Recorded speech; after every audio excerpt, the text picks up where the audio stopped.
السلام علیکم جی. تو جعلی پیری مریدی کے اوپر تھوڑی سی بات کرنی ہے ہم نے، اور ٹاپک کی نوعیت کچھ ایسی ہے کہ میرے خیال میں اپنی پوزیشن اس حوالے سے کچھ کلیئر کر دوں پہلے کہ میری انڈرسٹینڈنگ، میری تربیت یا میری پرورش ایک ایسے ماحول میں ہوئی ہے جہاں پر صوفیہ کو، اولیاء کرام کو، صالحین کو، اللہ کے نیک بندوں کو ایکنالج کیا جاتا ہے باقاعدہ طور پر ان کی اس میجر کنٹریبیوشن کے لیے کہ جو انہوں نے اسلام کے نفاذ میں بطور مذہب اس کی پروجیکشن اور اس کے انٹروڈکشن کو، اس کے سپریڈ کے طور کے لیے جو انہوں نے پرفارم کی. اور اس کے علاوہ جو مانے جانے بڑے ریمارکیبل سے کچھ پرسنالٹیز ہیں، مثلا حضرت عثمان بن علی اجویری المعروف داتا گنج بخش، پھر حضرت فرید الدین گنج شکر، نظام الدین اولیاء، خواجہ ہند جو ہیں، اور اس طرح کے جو بڑے بڑے نام ہیں، ان کے حوالے سے میری یہ جو لاجیکل انالیسس کرتے ہیں اسلام کا، خاص طور پہ آج کل انجینئر محمد علی مرزا کا نام آپ لوگ اس کے لیکچرز دیکھتے ہیں، اس سے اختلاف کی بنیادی وجہ بھی یہی ہے کہ وہ تصوف کو اور روحانیت کو بالکل ہی انہوں نے مذہب کے اندر سے تفریق کر کے رکھ دیا ہے، اور کسی قسم کی کوئی ایسی کہانی اور سٹوری جو آپ کے دل کو اچھی لگتی ہے اور جس کی بنیاد پر آپ کو اسلام کی رمزوں اور اس کے مختلف رنگوں سے رغبت اور محبت محسوس ہوتی ہے، آپ ان چیزوں کو اگنور کر دیتے ہیں. کیونکہ آپ نے ایک ریشنیل بنا لیا ہے، اور آپ سائنٹیفک بیسس پہ مذہب کو جب اس کا معائنہ کریں گے تو آپ کو بہت ساری چیزیں جو ہے وہ نگیٹ ہو جائیں گی. اچھا، اب میں خود جو ہوں، میرے اپنے خاندان میں مختلف جو سلاسل ہوتے ہیں، یہ روحانی بزرگوں سے متعلقہ آپ نے سنے ہوں گے،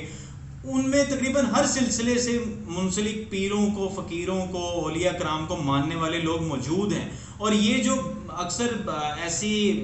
بحث و مباحثے ہوتے ہیں کہ داتا کہنا چاہیے یا نہیں کہنا چاہیے، اللہ کے بندوں کو کتنا علم ہوتا ہے کتنا نہیں ہوتا، وہ کیا دے سکتے ہیں کیا نہیں، میں ایسی بحث میں نہیں پڑھتا. اس حوالے سے میری اپنی انڈرسٹینڈنگ بہت کلیئر ہے. اگر کوئی مجھ سے بات کرتا ہے تو نارملی میں اسے کنونس کر لیتا ہوں، کیونکہ اس میں کچھ ایسی نہ تو بالکل ہی ماورائے عقل چیزیں ہوتی ہیں اس بحث کے اندر، اور نہ ہی اس کے اندر کوئی اتنی لمیٹیشن ہوتی ہے کہ بس ایک بندہ دنیا میں آیا، یہاں پر کچھ دیر قیام کیا، کچھ دیر ڈیمونسٹریشن دی بڑی اچھی سی، اور پھر مر گیا اور اس کا دنیا سے ہر طرح کا وہ واسطہ جو ہے وہ ختم ہو گیا. تو اب یہ سب باتیں کرنے کے بعد اگلا جو سٹیپ ہے، جو جعلی پیروں مریدوں والی بات ہے، اس طرف آتے ہیں. اب ہوتا کیا ہے کہ ایک بہت اللہ کا نیک بندہ ایک سٹینڈرڈ سیٹ کرتا ہے، وہ حقوق اللہ اور حقوق العباد کو پریکٹس کرتے ہوئے اللہ تعالیٰ کے احکامات کے عین مطابق تصوف کی وہ جو بنیادی ایک ڈیفینیشن ہے نا، جس میں آپ سب سے آگے اللہ کی ذات کو رکھتے ہیں، پھر اس کے بعد اس کے اور اس کے رسول صلی اللہ علیہ وآلہ وسلم کے احکامات کے مطابق اس کے بندوں کو ٹریٹ کرتے ہیں. اپنی دنیا جو ہے، اپنی زندگی اس طرح سے گزارتے ہیں کہ اس میں دنیا داری بالکل مفقود ختم ہو جاتی ہے، اور اس میں آخرت کا خوف ہوتا ہے، اس میں کچھ بڑے پریکٹیکل قسم کی ڈیڈز ہوتی ہیں، ایسی ریئلٹیز ہوتی ہیں، ایسے ایکٹیویٹیز ہوتی ہیں جو کامن گڈز کے لیے، یوٹیلیٹیرینزم کے لیے استعمال ہوتی ہیں. وہ سب لوگوں کے ساتھ ایک طرح سے پیش آتے ہیں، وہ مساوات کے قائل ہوتے ہیں، وہ ہر انسان کو اس کے سٹیٹس سے ہٹ کر، اس کی دولت سے ہٹ کر، اس کے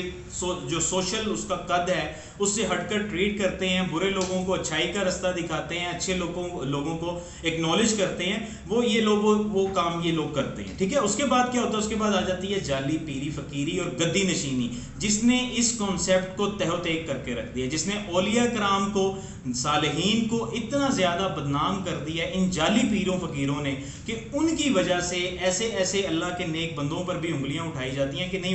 اٹھائی جانی چاہیے. ٹھیک ہے، یہ جو جعلی پیر اور فقیر ہوتے ہیں یہ کیا کرتے ہیں؟ سب سے پہلا یہ فائدہ اٹھاتے ہیں بلڈ لائن کا. اب جیسے ایک بہت بڑی گدی ہے، اس پہ آ کے آپ کے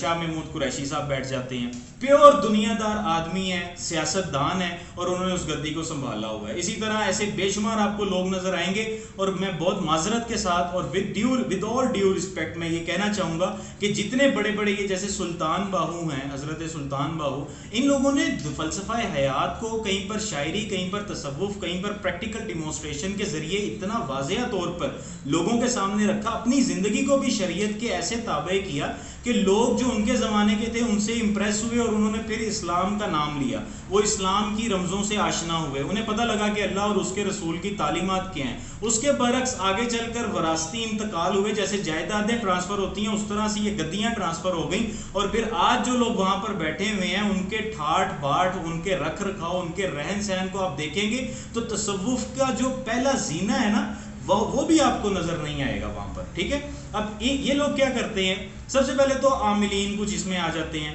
جنہوں نے تھوڑا بہت علم سیکھ رکھا ہے، جو یہ علم نجوم سے ان کو کچھ تھوڑی سی ان کی معرفت ہے یا علم العادات سے معرفت ہے، وہ تھوڑے بہت ایسی باتیں کر لیتے ہیں کہ توہم پرست طبقے کو اپنے اس میں انہوں نے اپنے قابو میں، اپنے نرغے میں لے لیا، اور اس کے بعد جناب ایک طرف عورتوں کا ہجوم ہے اور ایک طرف ایسے مردوں کا ہجوم ہے جو ان کے پیچھے لگے ہوئے ہیں، اور اس کی بنیاد پر ایسے جعلی لوگوں کے چکر میں آ کر آپ لوگ اپنے سوشل بائیکاٹس کر رہے ہوتے ہیں، اپنی فیملیز کے ساتھ آپ لڑ رہے ہوتے ہیں، قطع تعلقیاں ہو رہی ہوتی ہیں، آپ کو یہ بتایا جاتا ہے کہ آپ کے اس رشتہ دار نے آپ پہ جادو کر دیا ہے، آپ کی کسی قسم کی کوئی پرابلم ہو، کوئی مسئلہ ہو، کوئی پریشانی ہو، وہ ہمیشہ اس کو ریلیٹ کر دیں گے عاملین سے، موکلوں سے، جنات سے، بدروحوں سے، کالے جادو سے، کیونکہ وہ آپ کی سائیکی سے فائدہ اٹھا رہے ہوتے ہیں جس میں کوڑ کر سپرسٹیشیس بلیفز بھرے ہوئے ہیں۔ ہم ویسے ہی ایسے خطے کے رہنے والے ہیں کہ جہاں پہ بلی کا گزرنا، جہاں پہ 13 کا ہنسا، جہاں پہ فلانا دن بجلی کڑکنا، یہ ہونا وہ ہونا، وہ سارا کچھ جو ہے نا، وہ ایسی کچھ میتھس اور ایسی سٹوریز ہیں جس نے ہماری سوشل کنسٹرکشن بالکل ہی توہم پرستی کے ساتھ اتنی املگمیٹ کر دی ہے کہ ذرا سا کچھ ہوتا ہے تو ہم فوراً وہم کرنے لگتے ہیں۔ وہ لوگ اس چیز کا فائدہ اٹھاتے ہیں۔ جو جعلی پیر اور فقیر ہوں گے وہ کبھی آپ کو سیدھا رستہ اور آسان حل نہیں بتائیں گے، وہ آپ کو طرح طرح کے صدقے بتاتے رہیں گے، خرچے بتاتے رہیں گے، آپ سے مسلسل دنیاوی فوائد وہ سمیٹتے رہیں گے، آپ کی فیملیز کے جو معاملات ہیں اس میں وہ انٹرفیئر کریں گے، وہ ان کی جو انٹرویژن ہوگی اس کی وجہ سے آپ کے رشتہ دار آپ سے خفا ہوں گے۔ کسی جگہ پر ایک عورت کسی پیر کی بہت زیادہ اس کی قائل ہوگی اس کی باتوں کی، اور وہ اپنے شوہر کو اکسائے گی کہ اپنے سارے گھر والوں کو چھوڑ دو۔ کسی جگہ پر ایک مرد اپنے پیر صاحب کے پیچھے اتنا اندھا ہوا ہوگا کہ وہ اپنے بھائیوں کو، اپنی ماں کو، باپ کو اور ان کی جو اہمیت اس کی زندگی میں اسے اگنور کر رہا ہوگا، اور اس کے بدلے میں پیر صاحب جو ہے وہ کبھی آپ سے کوئی دودھ منگوا رہے ہوں گے، کبھی گوشت منگوا رہے ہوں گے، کبھی حلوے کھا رہے ہوں گے، کبھی دیسی گھی منگوا رہے ہوں گے، کبھی ہر طرح کا دنیاوی فائدہ وہ آپ سے لیں گے۔ میں یہ نہیں کہتا کہ وہ آپ کے لیے جو دعا کر رہے ہیں بظاہر اس دعا کے اندر کوئی کسی قسم کا اثر نہیں ہے، یا وہ آپ کو ہر بندہ ہی آپ کو ورگلا رہا ہے، ایسا نہیں ممکن، لیکن ایک سٹینڈرڈ آپ کے پاس ہے، آپ کے پاس ایک کسوٹی آپ اس پہ پرکھ سکتے ہیں کہ اللہ کے رسول نے اور اس کے بعد صالحین نے کس طرح سے لوگوں کو یہ درس دیا، وہ کیسی بیعت کرتے تھے، وہ کس طرح لوگوں کو اپنا مرید بناتے تھے، وہ ان کو کیا تعلیمات دیتے تھے، وہ ان سے کیا فوائد سمیٹتے تھے۔ ٹھیک ہے، یہاں پر کیا ہوتا ہے کہ پیر صاحب ایک بڑی گاڑی میں آتے جاتے ہیں، پیر صاحب کے مریدوں کا ایک سٹیٹس ہے، کچھ مریدوں کو پیر صاحب کے ساتھ رہنے کی اجازت ہے، کچھ کو نہیں ہے، جو بڑے بڑے خرچے کرنے والے مرید ہیں ان کی عزت اور طرح کی ہے، جو چھوٹے چھوٹے خرچے کرنے والے مرید ہیں ان کی عزت اور طرح کی ہے۔ پیر صاحب نے ہفتے میں کچھ دن مخصوص کیے ہوئے ہیں، ہر طرح کے بندے کے پاس جانے کے لیے ان کا ایک نیا روپ ہے، اور وہ نیا روپ دھارنے کے بعد وہاں پہنچتے ہیں، جعلی سے اشارے انہیں ہوتے ہیں، کبھی وہ اچانک بھی کسی مرید کے پاس آ جاتے ہیں اور اس کو وہ اس جعلی اشارے کے بارے میں بتاتے ہیں کہ میں اس وقت وجد میں تھا اور مجھے یہ الہام ہوا اور میں نے یہ دیکھا، تمہاری بچی کے ساتھ یہ ہونے جا رہا ہے، تمہارے بچے کے ساتھ یہ ہونے جا رہا ہے۔ What the hell is this؟ دیکھیں یہ جو کرامت ہے آپ اس کی ایگزسٹنس سے انکار نہیں کر سکتے، کیونکہ ایسے بے شمار واقعات ہیں۔ آپ کو صرف میڈیکل یہ جو طب کی فیلڈ ہے آپ اسی کو کھنگالیں گے نا، آپ جا کے کسی گورکن کا یا کسی ڈاکٹر کا انٹرویو کریں گے تو آپ کو دعاؤں کا اثر اور آپ کو قبر کے بعد کی جو معاملات ہیں قبر میں جانے کے اور اس طرح کی کچھ ماورائے عقل ایتھریل سی حقائق جو ہیں وہ آپ کو پتہ چلیں گے۔ اس دنیا میں وہ چیزیں موجود ہیں، وہ ایگزسٹ کرتی ہیں۔ جن و انس جو جن ہیں اور جنوں کے علاوہ جو ایسی دوسری مخلوقات ہیں، آپ کا قرآن اس کی ذکر کرتا ہے، اس کا علم دیتا ہے، اس کے بارے میں آپ کو بتاتا ہے۔ تو ایسی بے شمار چیزیں جو آپ کی عقل تسلیم نہیں کرتی وہ یہاں، اگر تو آپ کسی ایسے بندے کے پیچھے لگے ہوئے ہیں کہ جس کے باپ اس کے باپ اس کے باپ باپ دادا پر دادا میں کوئی ایک اللہ کا ایسا نیک اور شریف بندہ اترا کہ اس نے لوگوں کو پازیٹیولی انفلوئنس کیا، اب وہ گدی کا فائدہ اٹھا رہا ہے، تو اس خیال سے آپ کو باہر نکل آنا چاہیے۔ آپ کو یاد کرنا چاہیے کہ حضرت نوح علیہ السلام کا بیٹا جو تھا وہ راندہ درگاہ تھا، وہ اس کشتی میں سوار نہیں ہوا۔ ایک بہت بڑے صحابی کا بیٹا جو تھا وہ یزید کے نام سے آپ اس کو جانتے ہیں۔ حضرت یعقوب علیہ السلام کے بیٹوں نے اپنے بھائی، سگے بھائی جو خود بھی وہ بھی ایک نبی تھے، ان کے ساتھ جو کیا آپ وہ بھی جانتے ہیں۔ اسی طرح اللہ چاہتا ہے تو فرعون کی بیوی کو بھی وہ اس سے بالکل الگ کر دیتا ہے۔ یہ رب کے کام ہے۔ وہ ضروری نہیں ہے کہ آپ بلڈ لائن کی بیس پر آپ صرف اور صرف اس بنیاد پر کہ یہ اس کا بچہ ہے تو اس میں بھی وہی وصف اور وہی خصائل اور وہی خوبیاں ڈھونڈنے بیٹھ جائیں جو کہ اس کے باپ میں موجود تھیں۔ تو یہ آپ اپنے ساتھ ایک زیادتی کرتے ہیں. ایسے لوگوں سے میں ایک واقعہ آپ کو سناؤں گا کہ ایک بندہ ایسے ہی کسی کا مرید تھا، اس کی بیوی کو ذرا سی عقل آئی، وہ بابا بھی پہنچ جاتا تھا اور جا کے جناب صبح کا کھانا بھی، دوپہر کا کھانا بھی، رات کا کھانا بھی، کام بھی ان کے ایسے ہی ہوتے ہیں، مطلب بھی ان کے ایسے ہی ہوتے ہیں. تو اب وہ بندی جو تھی وہ تنگ آ گئی، اس نے کہا یار یہ کیا مذاق ہے کہ میں کھانا اپنا کچھ بنانا ہوتا ہے، اس کی کوئی فرمائش ہوتی ہے. اس نے ایک دن صبح صبح کے ٹائم جب بابا جی آئے نا، تو بابا جی نے اس وقت وہ فرمائش کرتے تھے کہ مجھے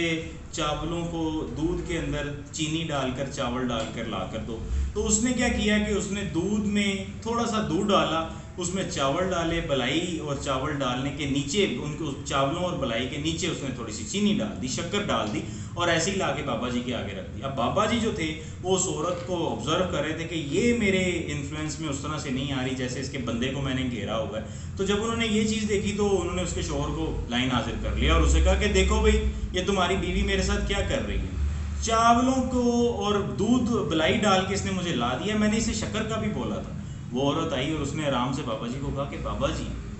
شکر جو ہے وہ چاولوں کے نیچے ہے.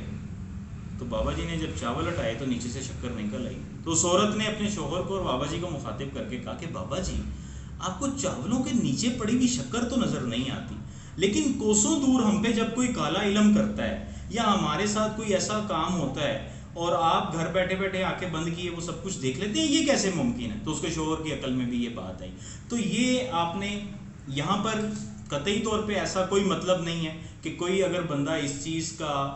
اتنا متقی اور پرہیزگار واقعی میں ہے اور الہام اور وجد کی ایگزسٹنس اس کے ظہور سے انکار میرا مقصد نہیں ہے، کیونکہ میں خود ان چیزوں کو مانتا ہوں. لیکن میں فراڈیوں اور جعلی پیروں، فقیروں اور ایسے جو جنہوں نے روپ دھارے ہوتے ہیں ان لوگوں سے اویئر کرنے کے لیے آپ کو یہ بات کر رہا ہوں. مجھے امید ہے، میرا یقین ہے کہ میں جو چیز سمجھانا چاہ رہا ہوں وہ چیز آپ تک پہنچی ہوگی. ایسے لوگوں سے حتی الامکان بچنے کی کوشش کریں. ان کے جو مختلف حربے ہیں، جو ان کے فراڈ ہیں، ان سے بچنے کی کوشش کریں. ان کی باتوں میں آ کر ایک اور بہت بڑی چیز جو میں نے اکثر سنی ہے وہ یہ ہے کہ جناب آپ کا روزگار نہیں چل رہا، آپ کی اولاد نہیں ہو رہی، آپ کے ساتھ کوئی اور ایسا ہی منفی پرابلم، کوئی مسئلہ مسائل ہے، اور بابا جی آپ کو بتا رہے ہیں کہ بھئی تم پہ یہ علم ہوا ہے،